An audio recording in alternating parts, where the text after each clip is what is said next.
Hi folks! So welcome to our first weekly set of notes, discussion, material, stuff that we're going to look at. I'll always use this format where you have the contents of the slides on the first page, and when this video is done, the link will be right here. So let's move through this. Sego, sego, sego. This is how I've learned it. If you are a speaker of Ganyen Geha, and you probably can say it better than me, feel free to correct my pronunciation. So, some of the stuff you're gonna read about and learn about this week is kind of thinking about where we are in the world. And if you looked at the land acknowledgement that I posted, and we're going to talk about this in our class on Monday, January 18th, or we have if you are looking at this after Monday. So it's commonly acknowledged that this place where we live and work, which is what you know as Montreal, is within under the traditional custodianship of the Ganyen Gehaga people, nations. So this is a word for hello. It's actually, a greeting is actually longer than this from what I've learned, and this is a short part of a longer phrase, but it's something that you hear sometimes, and it's a way of greeting people. Sego. So it would be nice if people learn this word, because we will have a few guest speakers this semester, and at least 2 of them are going to be Ganyen Gehaga people. So this first thing we're going to look at here is a phrase that'll come back a couple of times, and I probably will do it a disservice, but from the little bit that I know about the Ganyen Geha language, knowing that the K's are pronounced more like a G sound and the T is pronounced more like a D sound, and that these punctuations here are different types of glottal stops, I'm going to give it a try. Ohen do gariwa de gwen. Oh, and also the ends at the end, they're more of a nasal sounding, okay? So that's something that I need to practice more. But what this means, it's in Ganyen Geha, first of all, which is the language of the Ganyen Gehaga people, which you might have heard referred to as Mohawk, but Mohawk is not actually their name for themselves. So it means the words before all else. Sometimes it's known as the Thanksgiving address. And if you, at some point, or maybe you have, because if you're Ganyen Geha or part of another Haudenosaunee nation or another indigenous nation where you've attended things that have been hosted by folks from the Haudenosaunee Confederacy, because this is not just unique to the Ganyen Gehaga, it's something that's practiced across Haudenosaunee lands. So this is something that happens at the beginning of events, and I will invite you to watch this video, and you know what, it's only a couple of minutes long, so I would suggest clicking on this, and if you're watching the video version of this right now, what I would recommend is that you pause the video, open up the PowerPoint, and open that and watch it. I'll wait. You're watching it, right? Good. And now you're back and you've watched it? Good. So what's interesting is that there's also a link here, and by the way, these links are they're provided also in the assignment for this week. So with the weekly activities, you have all these links as well. All right. So there's also a link provided with a text explanation of this practice. And so it's something that is interesting to look at, what all this means. So again, before you kind of proceed through the PowerPoint, I would recommend that you go and look at that page. Just to give you a summary, it's something that happens in in communities, and it's an old tradition, and when people get together at the beginning of any kind of gathering, whether it's a one-day gathering or a multi-day gathering, and we're going to talk more from Haudenosaunee perspectives about like traditional culture and their political system, and you'll learn that people would get together between different communities. You had representatives from communities, and they would negotiate partnerships and trade and things like that, and they'd have to travel sometimes for a while, and so they'd be there for a little bit. So at the beginning, you would have this. The video version that you watched was on the short side, and it's and by the way, if you're like, why did Jackie make us watch a thing that's not in English? Because as you've seen, if you've watched it, so you don't need to understand all the words. They would have some English translations for key points, and it gives you an idea of what they're doing. And the name Thanksgiving address also gives you an idea of what's going on. And I've seen some of these in person and felt that experience of being in a room with people, and you have somebody there, a traditional knowledge keeper, which is a term used for people who carry sacred knowledge from their culture and share it, and for the benefit of the future generations. And it's really something that's affirming in terms of bringing a group together, because one of the things that is said, there are different ways of saying it, and I've heard it said in Gangak, I've heard it said in English, and at each item that is being acknowledged and thanked, all these life-giving things, whether they're trees, fish, berries, the sky, the earth, the water, these things are being recognized, and then there's something said about how important they are. And sometimes you'll hear the phrase, and now our minds are as one. And it's really a way of bringing people together. So when you read this text explanation, you can kind of take note for yourself of some of the things that come up that you find interesting. And you'll see that in the assignment associated with this particular, with the video and this web page that the link is provided there, that I'm asking you to think about that. Just think about that how that is, and how what that kind of means culturally to show gratitude. When you're bringing people together to show gratitude for the people that are there, but also for all the things that allow them to even exist in the first place, and how that connects with this idea of community. So we're starting this semester in this way, and if you're watching this after Monday's class, you've seen this in class, because we'll just, it's a quick video, we will look at it together as a way to, or we did. I'm filming this before Monday, but you'll see this after Monday. So if you've seen this already, well, that's how we started our semester, right? So it's our semester-long gathering of minds, and that's how I wanted to start, even though I am not a Ganyankahaga person, and I'm not of any nation that's in the Haudenosaunee Confederacy, but I live here in their territory. So, I felt it was relevant to start the semester that way. So there's one aspect of your very first week and something to think about in that first assignment. And if you're watching this before Monday, well, now you have a little bit of a preview of what's going to happen. And if you kind of followed my suggestion to pause this video so that you could go watch that one, then you have also started.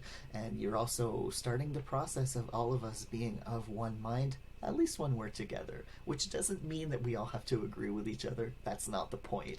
It's that we're together and we're focused on a common goal, and we're kind of looking out for each other.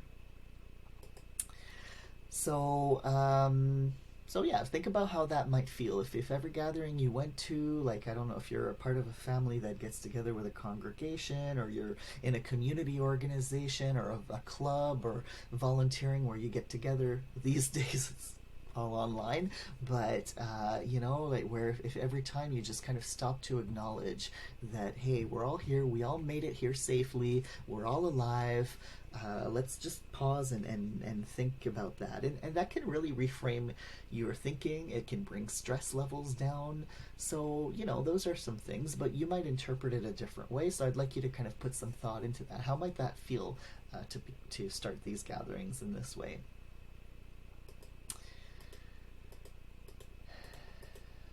So, recognizing where we are. So that's the other thing that we really need to do at the beginning. And times that I'm involved in a lot of things around Indigenous education, and so I frequently work with partners from many Indigenous nations. But because of the territory we're on, often it's with Ganyankahaga people, and they'll follow this model for things that they want to kind of do in the right ways. That very first thing that is said is the words before all else. That's why they're the words before all else. And then there's recognizing where we are. And in the slides on the land acknowledgement that I provided on Leia, and that's something that I do at the beginning of the semester in all my courses, is do a land acknowledgement. So that's probably, if you're looking at this after Monday, you'll have seen this. We'll have talked about that.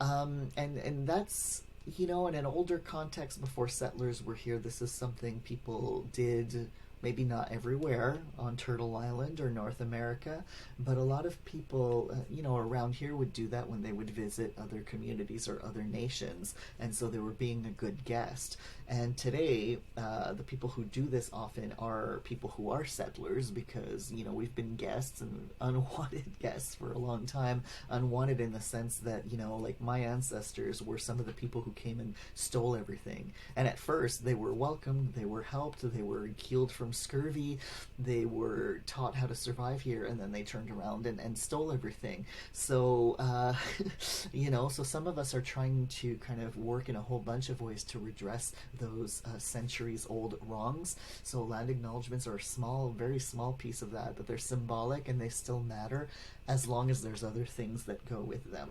So, in the context I've been in, it's been frequent that after the words before all else come, then sometimes it will be a settler who will do the land acknowledgement.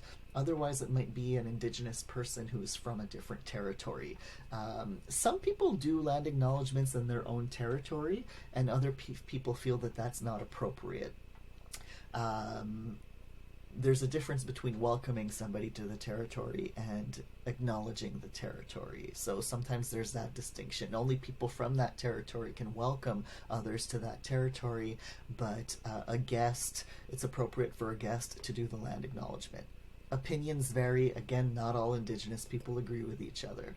So again, you can see more detail on this. So if you're watching all this before Monday's class and you want to know more about land acknowledgements, under distributed documents and then important information, you can uncollapse that and you'll see a PowerPoint on land acknowledgements. It's just 3 slides. There's the acknowledgement itself, and then there's an explanation of what they are and some relevant links.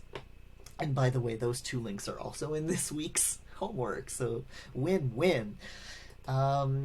So, again, it's an old custom that predates the European settlement of Turtle Island. So when we do this, we're engaging in an old practice. We're trying to be good guests when, on another nation's territory, as people have been doing for a long time. Again, it takes a different dimension when it's settlers or descendants of settlers doing that. And if there's no action, sometimes you'll go to events. If you're students and you kind of pursue academia and you go to some conferences, sometimes you'll hear people just do a really quick land acknowledgement at the beginning. We acknowledge we're on so-and-so's territory, and then they move on. And a lot of Indigenous people see that as lip service. It's kind of, I think I make this analogy in those other slides, but it's like if I push somebody to the ground and I keep doing it for years and years, every day, and then I stop for a little while maybe, or no, I don't really stop actually, because it never stopped, and then I just say, well, yeah, I'm like, I acknowledge that, I'm standing here and you're down there because I pushed you, but then you keep doing it. right? So that's what happens when people just do a land acknowledgement and don't do anything to address the wrongs. So in the outline, there's also, in my course outlines, there's a land acknowledgement, but also a little bit of insight on some of the things that the Vanier Indigenous Circle at Vanier does. And I'm one of the co-founders of that, and I can, throughout the semester it'll come up. I'll share a little bit more about what I've been involved in. So, moving right along, my PowerPoint is super slow. So, part of your assignment this week is going to go to this page. It's linked here in the PowerPoint, but it's also in your the document with the assignment, so you can access this in a few different ways. They have a whole page devoted to their land acknowledgement at Concordia. They call it a territorial acknowledgement.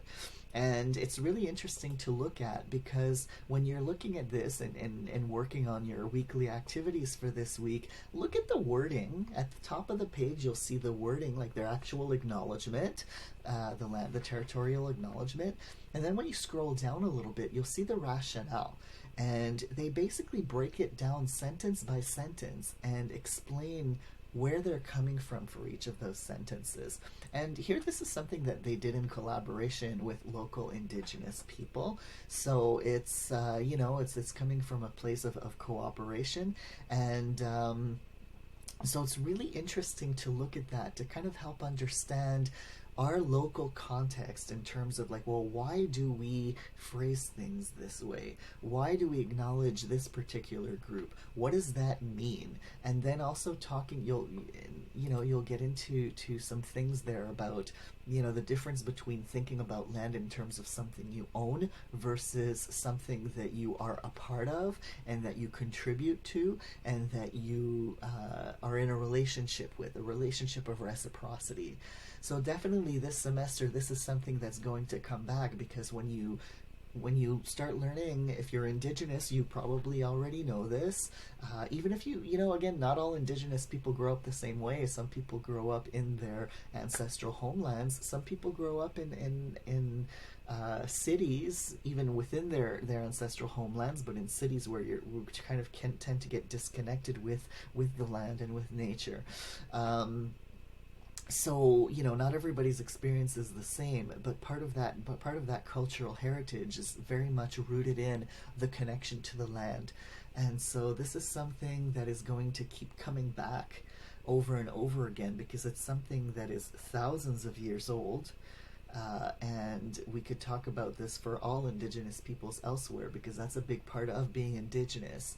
And a big part of colonization has been disconnecting people from that, which has repercussions on their health, both at the physical level and the mental and emotional levels. Because if you disconnect people from their land, you disconnect them from where they get all their nourishment. Where they have all their spiritual ties, where their connections are. So it's been very damaging, and it's still going on. The governments are always, trying to take more and more and more. So if you're seeing in the news sometimes some things about like land back lane, all these struggles all over the place, people standing up to try to protect their land, it comes from thousands of years of rich cultural heritage in relation to a tie to the land. And so that's why these land acknowledgements, they're important, but just on their own, if we're not also supporting those struggles, then we're not really helping much with our little land acknowledgements. Okay, so have a look at this. It's a starting point, though. It's a starting point for discussion, because when somebody hears a land acknowledgement for the first time, sometimes they're in a place where they grew up and they're like, they had no idea. Nobody ever told them this. So have a look at this. Take note of some main points that stand out for you, and then you'll have a question about that in the assignment. And by the way, while you're on that page, you can scroll up a little bit, and you can listen to a recording of a Ganyankahaga person saying the name of Montreal in the Ganyankeha language. I never say it right. I'm not saying any of these words right. I still struggle. I'm still trying. So Jojage, right? So you're going to hear a person say Jojage and Ganyankehaga. So I have a hard time doing those little glottal stops that are represented by these apostrophes and these colons. So when you hear it from an actual speaker, it'll sound much nicer. So my PowerPoint is slow tonight. So maps. The only clip art I could find through PowerPoint was this globe here. But a lot of us have grown up with maps that looks like this, right? And you see all these borders, these national borders, and these borders around states and provinces, and so these lines on the map, right? And think about where these lines come from, right? They're not natural. So when the earth was created, they didn't have these lines, right? And if you've driven across a border, well, a national border, then you get stopped and questioned and sometimes harassed, depending on what you look like and how racist or transphobic or whatever the border guards are. Ask me how I know. But provincial borders, for example, for the most part, you can drive over into Ontario, and the only reason you know that you crossed into Ontario is that the signs are a little bit different, and there's a sign that says "Welcome to Ontario," but there's no natural feature that exists, So that touches on what we're talking about too, in terms of relationship between people and the land. Right, so if we're raised, a lot of us are raised in a world where these borders have always been there in our lives, and if we think back, like when you take history courses and you see sometimes, oh, these boundaries have changed, and maybe in your lifetime of some places where the borders have changed. I know that in my lifetime I was alive when Germany was two separate Germanys. You had East Germany and West Germany, and there was a line there was a border, and that went away. There used to be a country called Czechoslovakia, which before it was Czechoslovakia was Czech Republic, or I think it had another name, and Slovakia, and then it became Czechoslovakia, and then it split again, and now it's Czech Republic and Slovakia. So these things have changed. They're created by humans. So, but is there another way that we can think about our relationship to the land other than, oh, I belong to this group of people that is within this line that was created by humans, right? So for your assignment this week, I'm giving you, again, this link is also in the assignment document. So when you click on this, you're going to go to a website that shows you a very different way of looking at the place we're in. And nativeland.ca, you can see a whole map of the world represented, but it has, especially for North America, what we know as North America, and parts of South America, parts of Northern Europe, little parts of Asia, and pretty much all of Australia. So there's some places missing in terms of indigenous representation. For example, the entire continent of Africa, like it's there on the map, but you don't see any indigenous peoples mapped out there yet. It's a work in progress, so the people who created this website are still, it's a lifelong thing, and they keep adding to it. But for now, you can definitely look at North America and see you won't see any of those lines that you're used to. Instead, you're going to see these overlapping sections of color, and if you click on any one of them, you'll see sometimes one or more nation associated with that, and they overlap with each other. So it's an interesting way of looking at things, because if we think back to before settlers came here and imposed these lines on the map, they weren't there, and the nations from here existed in their own way, with their own relationships with their territories. Now, sometimes there was conflict. Humans are humans everywhere, and, people would kind of fight over territories. There would be skirmishes. But in other times and in other places, there were agreements, there were treaties, there were, depending on where you go, people had different levels of flexibility about what would happen if somebody crossed over into their territory. So, for example, for peoples in northern Quebec, especially like around Iou-Isti, like on the James Bay coast and a bit further east, yeah, people had territories associated with their families, and they weren't necessarily fans of people just barging in. But if somebody was starving and they needed to hunt something and they stumbled over there into them, they weren't gonna like kind of capture them and kill them. You know what I mean? There was some flexibility there. People could negotiate things. So have a look at this map, and also, before you look at the map, there's going to be a pop-up, and there's a little disclaimer there, and I think it's important to read that before you actually look at the map. So at least the top part of it, there's a little blurb that kind of has a disclaimer about accuracy and how this is a work in progress and some things can change. Okay. So look at what you now know as Canada and North America. How is this different than what you're used to when you look at a map? Okay. It's there's some significant differences, and I want to see what you pick up on, and look around. And there's a more specific question than that in the assignment. This is just kind of in preparation for the assignment, right?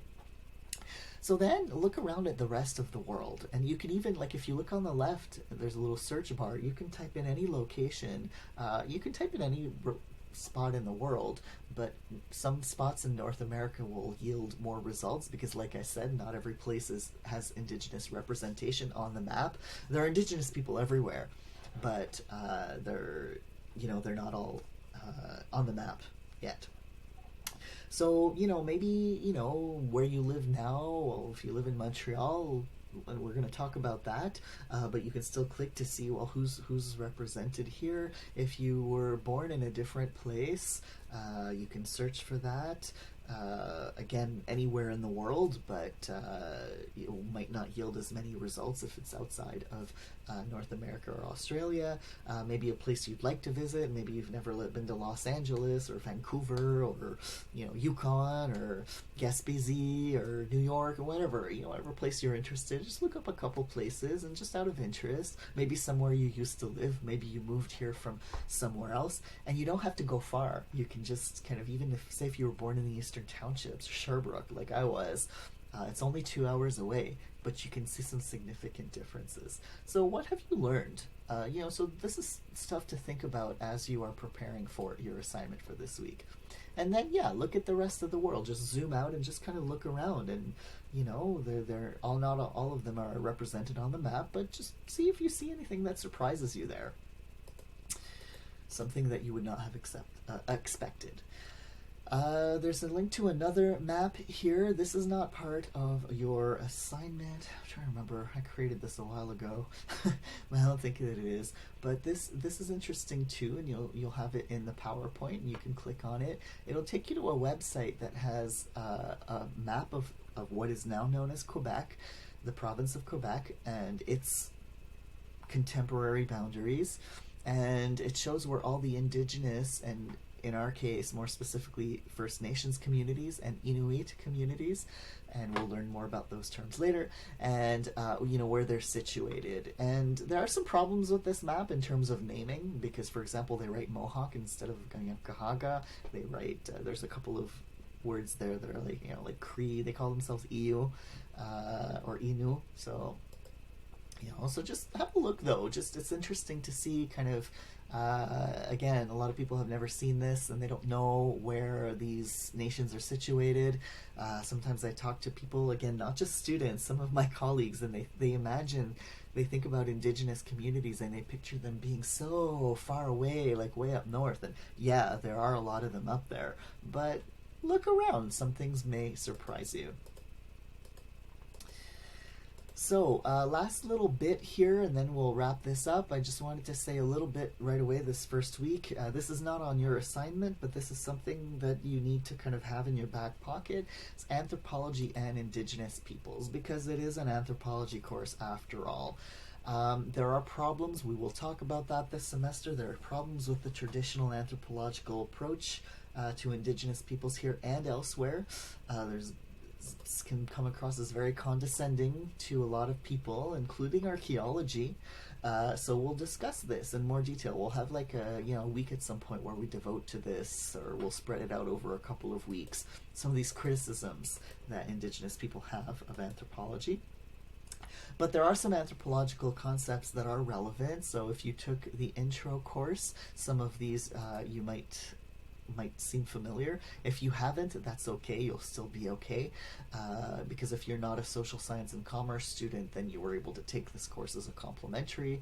That's fine. You'll get by, no problem. So culture. There's a definition of an anthropological definition of culture as a set of beliefs and practices that is learned and shared by a group. And if you took the intro class, you might remember kind of breaking that down. What do we mean by beliefs and practices? What do we mean when culture is shared? What do we mean when we say it's learned?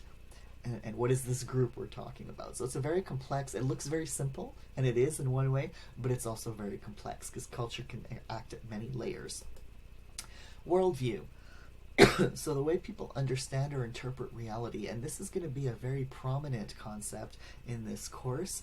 It's a concept that a lot of you might be familiar with because I know that in humanities you all have to take a worldviews course. And so when we're talking about worldviews, we're really talking about this very deep bank of like a way of thinking and even perceiving the world. It's not just about what we know and believe, it's about what we even perceive. So, the knowledge that you get from your culture and through the languages that you've learned shape your worldview in a certain way where, sometimes if you don't know that something even exists, you won't even see it because your worldview it doesn't even include the existence of that. So what's real? What's unreal? What is the nature of reality? What does it mean to be human? And what am I supposed to do in the world? What is the relationship between humans and other living beings? So the stuff we were talking about earlier in terms of the relationship with the land, that's very much a worldview thing. So worldview, I think, is going to be one of our most important concepts that we use from anthropology, even more useful than the concept of culture, I think. But they're both going to come up. Ethnocentrism. I'm sure a lot of you remember this concept. It's a big one.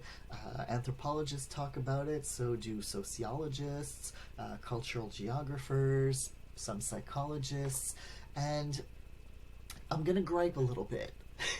A lot of anthropology textbooks explain ethnocentrism as they'll say it's the assumption that your own culture is superior to other cultures.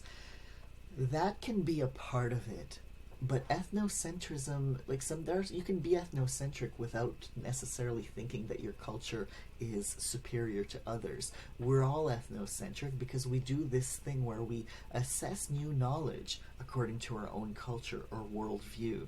So you're not necessarily setting out to think, oh, my knowledge, my culture, my practices are superior than what those other people over there are doing.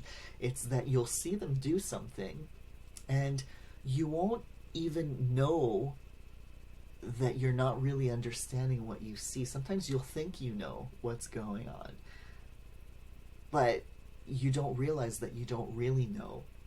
And my colleague and friend who teaches in humanities and who actually has training in anthropology, she used to teach in anthropology, her name's Judy, and she did anthropological field work in a small community in Papua New Guinea. And she tells a beautiful story about how they were sitting around the fire one night, and a man said the local word for fire to his wife, and she came over and lit his pipe. And coming from a kind of North American worldview that, we've been fighting back against sexism and patriarchy for decades, and she saw this as a very male-dominant thing. And she acknowledges that she was being ethnocentric because she was interpreting it according to her own lens. Her supervisor, who's from Canada, or the States, I don't remember, but a Western person, who had experience in this community in Papua New Guinea, was like, Judy, calm down. And then Judy eventually learned, thanks to the help of her supervisor, that in this local culture and worldview, women are considered to own the fire. So for a man to have access to anything related to fire, food, lighting his pipe, whatever, he had to ask permission. So in saying that word fire, he was asking for permission from his wife who owned that fire. So, ethnocentrism will do that, and all these little things we'll see So it's sometimes it is an outright look at what they're wearing, blah, or look at what they're eating. Ugh. It can be these things where you're not intentionally being judgmental. You can actually think something is really cool. Oh, they're doing that thing. It's so cool because blah, blah, blah. But you might be completely misunderstanding what they're actually doing. And that happens a lot when non Indigenous people start learning about Indigenous people, because they will misinterpret some of the things that they learn about, because they it's kind of impossible from outside of culture to completely get into that worldview. So ethnocentrism, definitely a big topic, and definitely underlies a lot of the colonization that has been happening for centuries. And that's it. That's the end. So I'll try to keep them shorter than this. I do tend to ramble a little bit. My apologies, but I get very excited about all this stuff. So as usual, if you have any questions, please do let me know, and I will. I'll come over here in the middle so you see me better. There we go. So if you have any questions about this, let me know. The work that you're going to do in this week's assignment will help solidify a lot of this. So there you go. Have fun, and we'll talk about all this for those of you who show up on Wednesdays during Wednesday's discussion.